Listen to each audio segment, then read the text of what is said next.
Hello, everybody. How are you guys doing today? Hope you guys are having a wonderful and great day.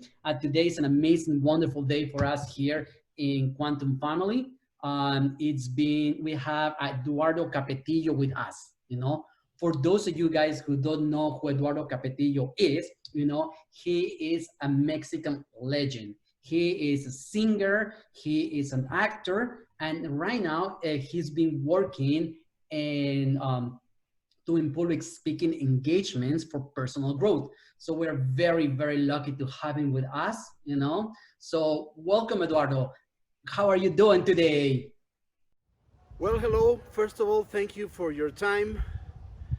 Thank you to all the Quantum family. My name is Eduardo Capetillo. Thank you very much to Diane, Debbie, and Javier. And as strange as it can sound, because of this distance of the modality of interviews that we are going to adapt ourselves, as we say in Mexico, please feel at home. This is your house. Thank you very much. So let's start. Thank you, Javier. Hello, Quantum family. Hello, Eduardo. I'm so happy that you are here with us today. Awesome. And we also have Debbie DiMaggio. Debbie DiMaggio, she's a writer, she's a real estate professional, top producer from Beverly Hills all the way up to San Francisco. So amazing, wonderful. But her newest thing is the book Beauty at Any Age, which is available right now at beautyatanyagebook.com. How are you doing, Debbie? I'm great. Thank you, Javier. Thank you always for such a lovely introduction. And welcome, Eduardo. We are so excited to have you on the show today and with Quantum Family. And we're so excited to hear all about your life. Javier and Diani just have told me so many great things about you, and you seem like a really wonderful person. So I'm super excited to meet you. Eduardo, many people would love to be in your position. Can you tell us how you got started and what was your lucky break that took you from point A to point B to where you are today? Well, that's a tricky question. So it deserves a tricky answer.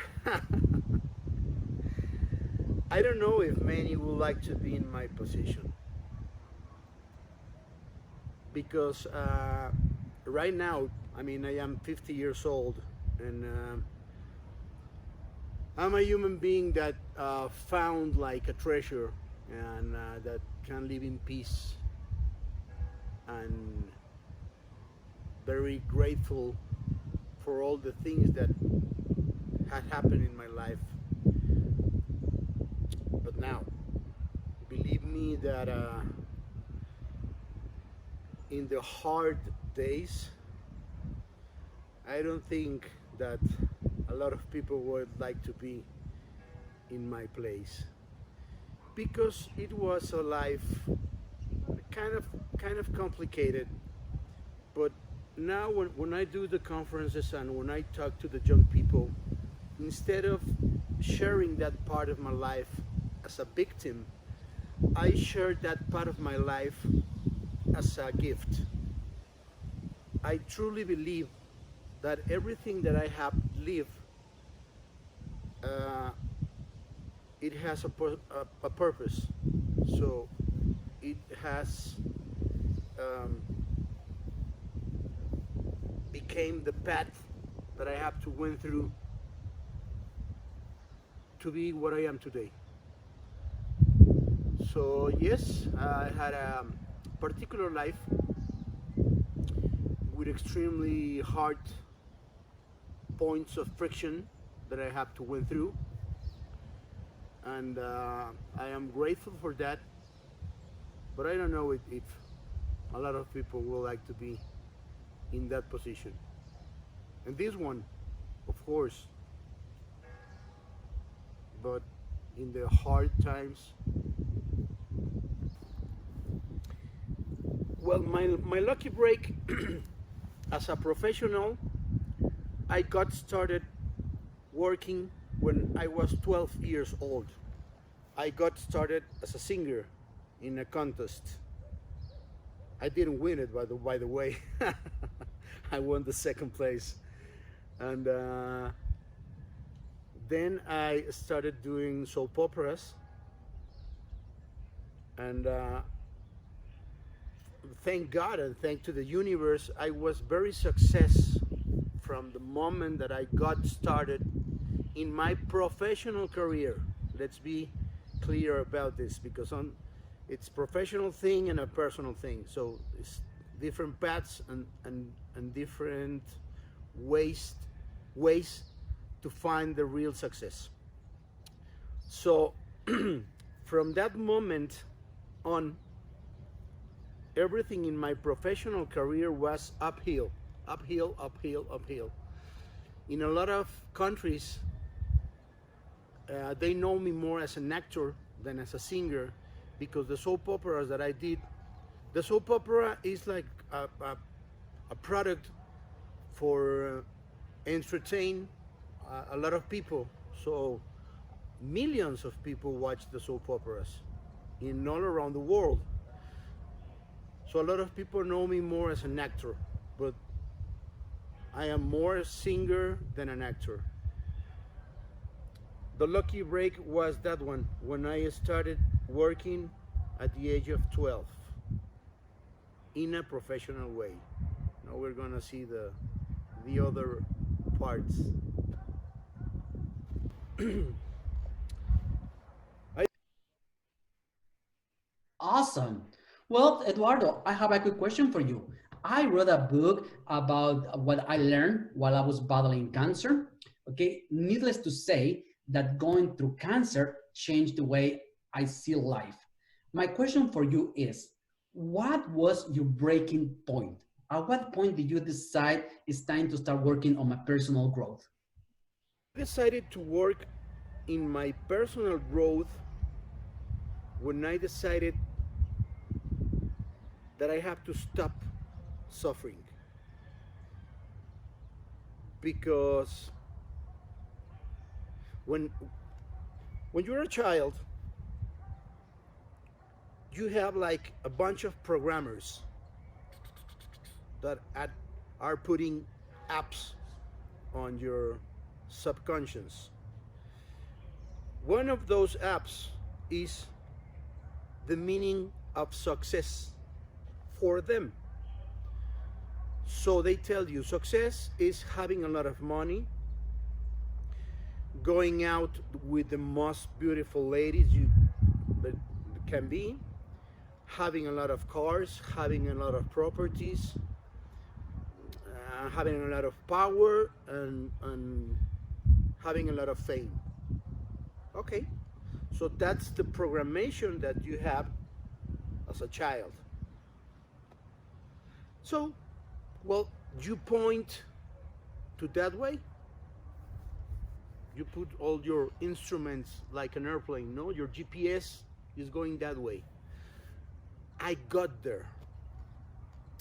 When I got there, and I had all the money, all the power, all the popularity,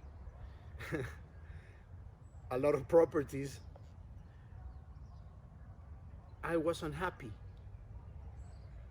I felt empty. So I discovered that that was not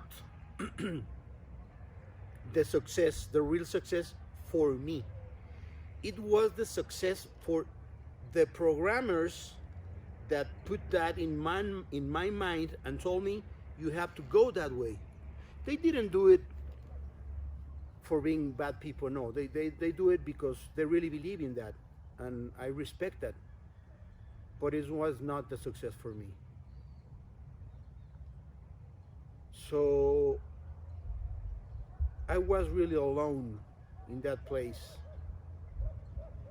The more famous I was getting, the more money I was making, the more power I was getting, the more loneliness inside of me.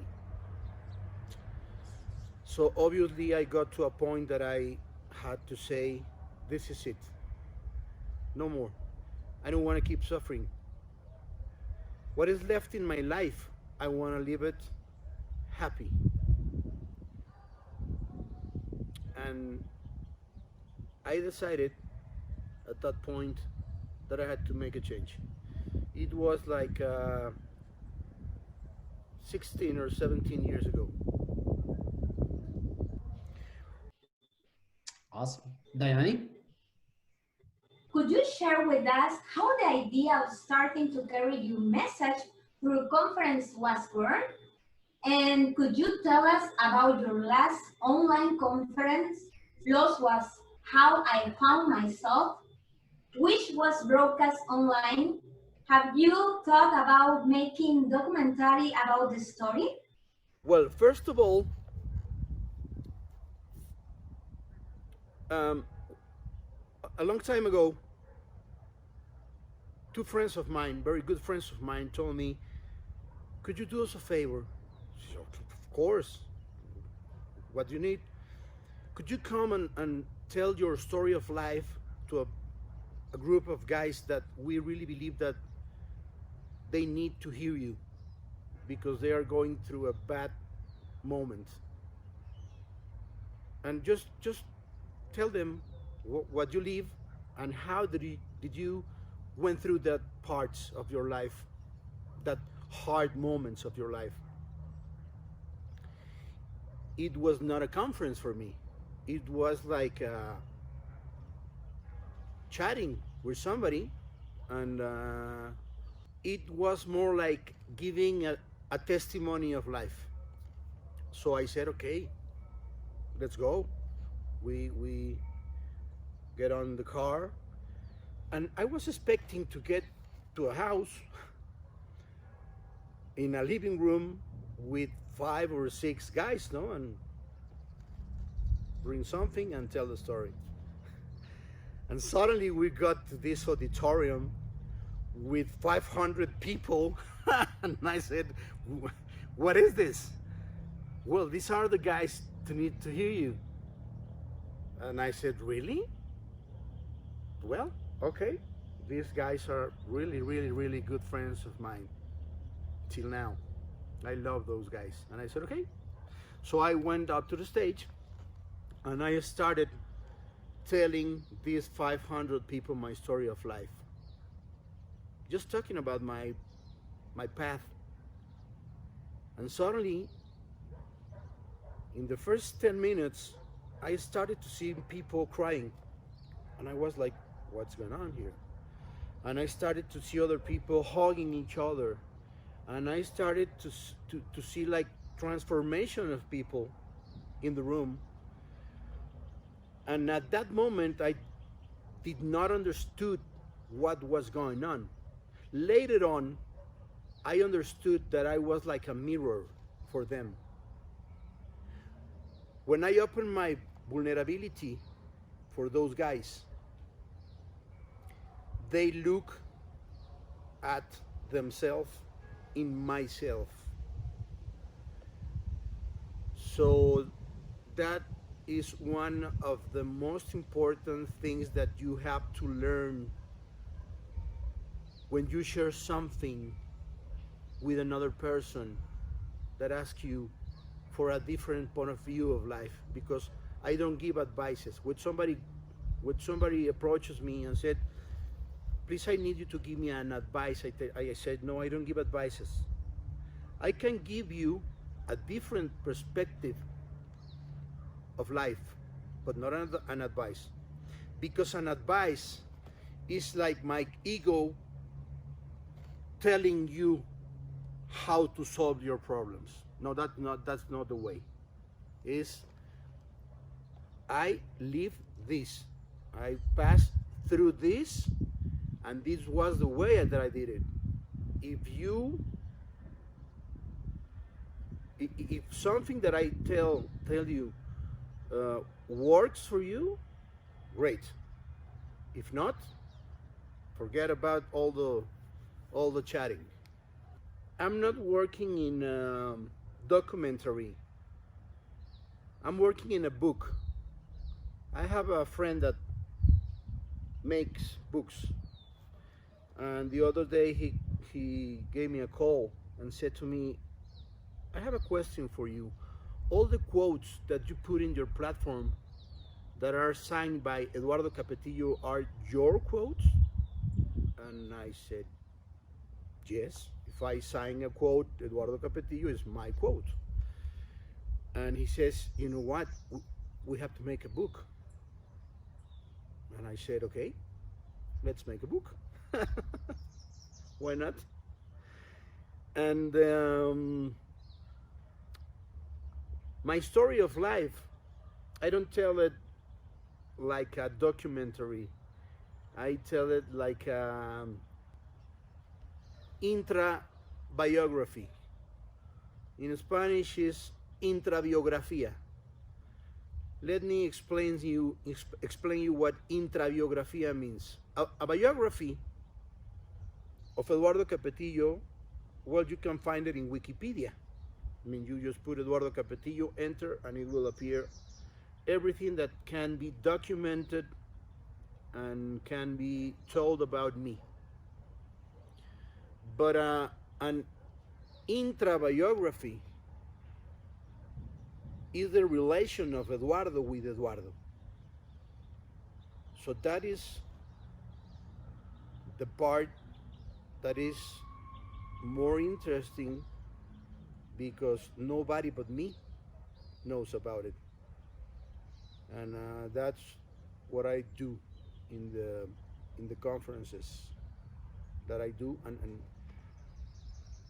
a few people look at me and see themselves in there. So I believe that some of the things that I said become helpful to them, and that for me is the most special gift that the universe can give me. Put myself at the service of the others. Go ahead, Debbie. Eduardo, what are one or two things that you like, and what are a few things that you dislike about being a celebrity? I'm sure your life comes with a lot of great things, but I'm sure there's a lot of things too that you would probably wish that you didn't have to endure. So share with us some of those things. Go ahead, Ayani. I don't dislike anything about being a celebrity. I enjoy it a lot because all the love that people give you, I mean, there's something that you cannot pay with all the money in the world. So they care about you and they love you because at some time of your life you provide them with an entertainment moment, with a peaceful moment, with a romantic moment. So they love you, and that for me doesn't have price. So no, I don't dislike anything about being a celebrity. What I like of being a celebrity right now is that I have a voice, that the people look at you and they put attention to you. And I don't mean the fans or the people that watch my soap operas and follow my career. The politicians, for example. When you have something to say that it can do better for the world, that can do better for the other human beings, they had to hear you because they know that you can have power with a lot of people behind you hearing your voice. So you can make a lot of good by being a celebrity and making all those voices be one and In one of your videos, you comment that you need to believe in something or they will be lost. Personally, I believe in God. In this type of belief, what you mean or that is to believe in a divinity, to have a faith and feel peace. Yes, my platform, as you can see, is a very inclusive platform. I don't have a platform for Catholics or Christians or Buddhists or Jews. No, it's for everyone because I believe that we all are looking for the same thing. We are looking for the same path to be happy, to live in peace, to elevate our conscience. But there's not just one way. And there are a lot of similarities in the lives of these great mentors that had come and teach us things like Jesus, Buddha. I mean, it's about getting to the same point by the path you want, you choose, but at the end of the day, you will have to do the same things. You have to live in peace, you have to forgive, you have to forgive yourself, and you have to work a lot in your self-esteem, and you have to work a lot in your inner peace, and you have to work a lot in seeing life in another way, and you have to believe in something for sure. What I tell the people that tell me that they don't believe in anything, I said, okay, I respect that, but then you have to believe in you, and that way they are believing in something, and you can name it the way you want it: God, superior power, Allah, Buddha, whatever you want, myself, but you have to believe in something. Yes, I mean, I don't have the truth about life. This is my way of thinking, but it doesn't mean that I have like the truth in my hand. No, no, no, no. This is my way of thinking, and this is how I have been walking through this point that I can live in peace. Debbie? I know our viewers would like to know how your life has changed, and is there anything you would change about it right now? My life has changed definitely. It's a path. I believe that's life. For me, life, the meaning of life is going forward, nor not going backwards. So I have been through a path, I have been through a life, and now I am a very peaceful person that I found, like I told you in the first question, my inner peace. For me, that's unvaluable. If if there's something that I will change, no, I will keep doing what I do now. I have you have to have a discipline to get to this point. It's not like you get to the pharmacy and buy a pill and you take it and no, no, no. It's like Dr. Dispensa said, or Greg Braden, or Alfonso Risotto. We are like the channel of communication. We gave you the instruments, but you have to work on yourself. If you don't work on yourself, you won't get forward. You won't advance. You will stay where you are, or you will get back. I learned from your platforms about semiologia. Okay, how would you explain this science to our English speaker audience? How would I explain this science to our English speakers in English? Semiologia, it's a science. It's a science that it was invented a long time ago, and now a very good friend of mine, that is a doctor, an amazing person, an amazing human being, has built an education program that it's called Semiología de la Vida Cotidiana. Let me try to translate that. It's like semiology of the life, day-to-day life. And it's great because it's a program that puts the human being at the center of all the education. When you do that, when you change that system of education, you change the root of the human being. Let me give you an example. You can be the best brain surgeon in the world. Amazing. You are like a gifted guy. But can you manage your emotions?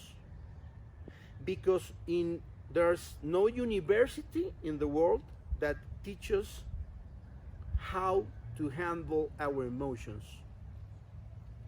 So that's the part that I love of semiology, that puts the human being at the center of the education.